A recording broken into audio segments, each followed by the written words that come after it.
Yo, what's good? So I just caught SportsCenter on ESPN, and the entire panel was absolutely losing their minds about multiple massive and interconnected stories involving the Golden State Warriors that have fans simultaneously celebrating what they're calling a genuine statement victory, while also concerned about injury situations and genuinely intrigued by blockbuster trade speculation that could transform this roster. There's updated seismic reporting emerging that the Warriors could realistically pursue Sacramento Kings high-scoring guard Zach LaVine in what would be a significant trade acquisition that completely transforms Golden State's offensive firepower and provides the elite scoring punch this team desperately needs beyond Stephen Curry. But before diving deep into that explosive Zach LaVine trade speculation, the SportsCenter crew absolutely had to break down what was an absolutely electric performance from the chef himself. Hey, what's up, everyone? Before we dive in, I need 1 second of your time. That like button right there? Hitting it now makes a massive difference in reaching more fans with this content. I know you're ready for the breakdown, but real quick, just smash that like button. It's the single most powerful way to support this channel and help the algorithm push this to thousands more people. Every like mattered, so do me that favor right now. Steph Curry dropped 49 points in what the panel is calling a curtain call performance in San Antonio, and after having 46 points on Wednesday, he came back on Friday and said, "How about 49 more for good measure?" The role players stepped up and helped make it happen, according to the analyst. But let's be completely real and honest here. This was Stephen Curry willing the Warriors to a desperately needed victory through sheer force of will and elite shot-making ability. The analysts emphasized, "We are genuinely so back as Warriors fans after it was straight doom and gloom following that blowout loss against the Oklahoma City Thunder." The SportsCenter crew still doesn't think the Warriors are talented enough to legitimately stack up with those elite Thundercats just yet, based on that previous performance.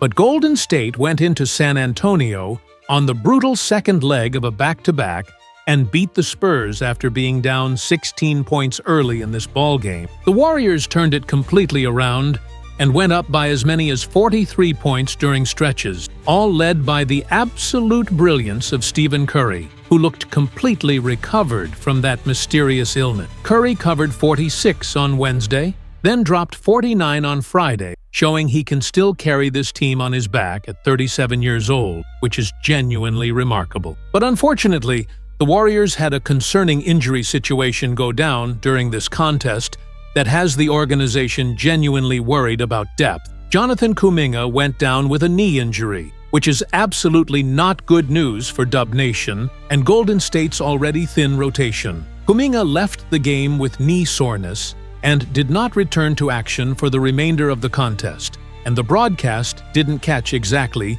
what specific play caused this injury to occur. Kuminga tweaked his knee somehow and had to sit out the rest of this ball game, which is legitimately concerning for multiple reasons according to the SportsCenter breakdown. That's not to say that Jonathan Kuminga was necessarily having a great game before exiting with the injury.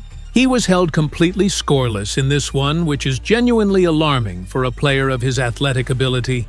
Kuminga appeared really afraid to put pressure on the rim and attack Victor Wembanyama down low in the paint, and that hesitation resulted in really not the greatest performance. He finished as a -15 overall in his limited minutes before the injury, clearly not in the right mental headspace for this type of challenging matchup against an elite shot blocker. The panel emphasized that losing Jonathan Kuminga for any extended period is absolutely not good news for Golden State's depth for multiple interconnected reasons. They lose a player who puts tremendous athletic pressure on the rim through his explosiveness and is legitimately one of the best pure athletes on the entire roster. The team also doesn't get the critical opportunity to showcase Kuminga to potential trade suitors around the league who might be monitoring his performance and production closely. Missing Kuminga on the basketball court genuinely hurts. You're losing an elite athlete who's been hustling considerably so far this season and has actually been moving the ball pretty effectively in stretches, though he does still have that concerning turnover problem. But where this game genuinely changed and turned in Golden State's favor was when Julian Champagnie kind of went off for a couple baskets late for San Antonio to put them up 7 points, which was their largest lead of the entire game.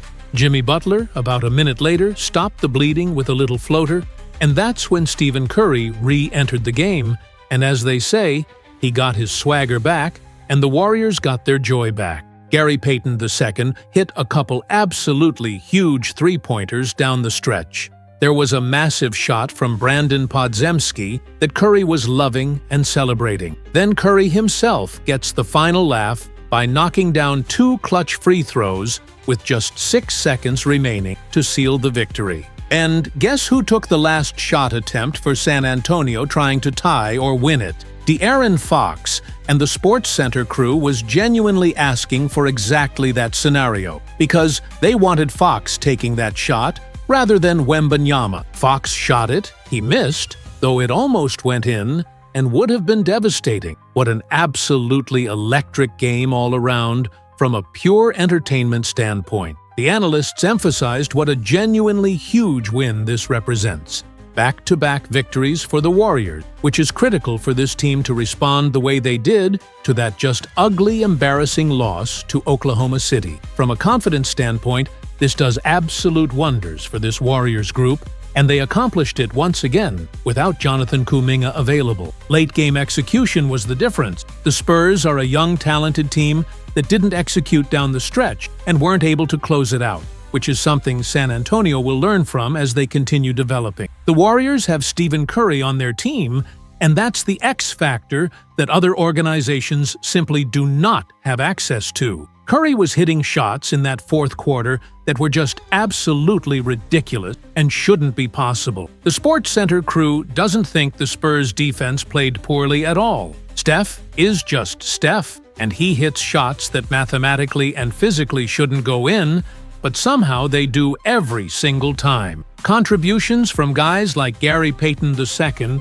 who hit that big three late in the fourth quarter, and Brandon Podziemski, who were quiet early on but delivered when it mattered most, were huge. The Warriors' bench was completely scoreless in the first quarter, which was concerning, but compared to the previous game, they got role players involved when it counted. But now, let's transition to the Zach LaVine blockbuster trade speculation, because this could genuinely provide the Warriors with the secondary scoring punch they desperately need. The speculations about the possible departure of Zach LaVine from the Sacramento Kings are motivated primarily by the team's absolutely terrible start to the season, the prohibitively high value of his massive contract, and his genuinely concerning injury history, according to the comprehensive SportsCenter analysis. The Kings would be seriously considering a complete organizational reconstruction and rebuild, and Zach LaVine's enormous contract would represent a significant obstacle to achieving the salary cap flexibility the team desperately needs to execute that rebuild properly. Looking at Sacramento's disastrous team performance, the Kings have had an absolutely abysmal start to the 2025-26 season, with a genuinely terrible record of just 3 wins and 8 losses through mid-November 2025, which is completely unacceptable for a franchise with playoff aspiration. This poor performance and the pursuit of unsatisfactory results could lead organizational leadership to initiate reconstruction, making Zach LaVine an obvious high-value trade piece to move for future assets and draft capital. The high contract value is genuinely problematic for Sacramento's future flexibility. Zach LaVine is currently in the 3rd year of a massive 5-year, $215 million contract that he originally signed with the Chicago Bulls back in 2022 before being traded to the Kings. This significant contract, which includes a player option for the 2026-27 season, represents extremely high financial risk for Sacramento's long-term salary cap flexibility, especially if the team decides to commit to a multi-year rebuilding process around younger developmental talent. Zach LaVine's injury history is also a major legitimate concern that affects his trade value. The player possesses a well-documented history of injuries extending throughout a significant portion of his professional career. LaVine missed the vast majority of the 2024-25 season due to foot surgery that required substantial recovery time, which significantly damaged his image and perceived value in the trade market even further. The recurring injuries contribute significantly to the perception throughout NBA front offices that Zach LaVine represents a high-risk player despite his undeniable offensive talents and scoring ability. The market value and perception issues are real obstacles according to the panel.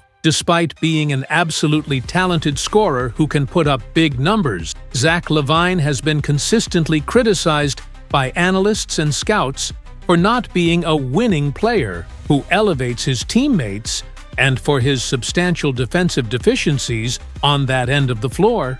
This negative perception, combined with his massive contract, made teams extremely reluctant to trade for him in the past, when Chicago was actively shopping him around the league. Recently, the negative perception about Zach LaVine's value has diminished somewhat as he's stayed healthier, which allowed the Bulls to successfully negotiate a deal sending him to Sacramento. But now, the Kings may be experiencing buyer's remorse after this terrible start. For the Golden State Warriors specifically, acquiring Zach LaVine would provide absolutely explosive offensive firepower and elite scoring ability that would take tremendous pressure off Stephen Curry, having to score 46 and 49 points every single night. Zach LaVine's ability to create his own shot and score efficiently from all three levels, the rim, mid-range, and three-point line, would be genuinely invaluable in playoff situations when defenses tighten up